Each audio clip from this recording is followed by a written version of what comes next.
Okay, I had to include this activity because I find it so valuable, especially for moms, because we always feel like we don't have enough time in the day. This is truly going to show you exactly where you might have times of the day that are time suckers, or you're losing valuable time that you could be able to incorporate something that you're trying to incorporate but can't quite find the time for. So when I originally did this, it opened my eyes to when I could exercise after I had my daughter and I went back to work. Because when I went back to work, I had to be driving her somewhere to be watched, picking her up after work. I just felt like I had no time to do anything. And I didn't want to lose the momentum of exercising that I started getting. I was able to do exercise all the time when I was on my maternity leave.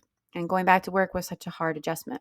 And I also was pumping for a long time. So finding the time to do all this stuff was super challenging.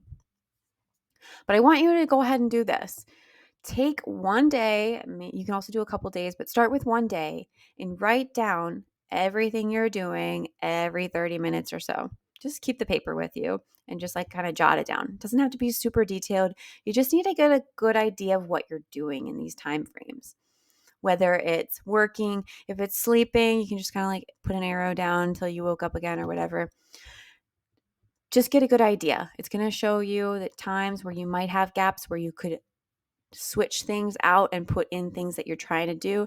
They're going to work you closer to your goals and, pull out some of these things that are time sucks.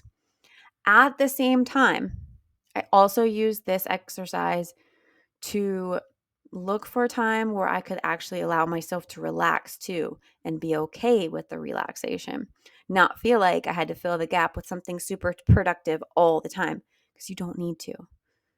But I want you to just audit your time, take a look at what you're doing, see where there's time suckers or things that are kind of just wasting your time, where you might be able to replace it with something that's going to be more helpful for you. But I love this activity. It's a real eye opener. So that's why I went ahead and included it. Um, do it, see what you've got going on, and I'll see you in the next video.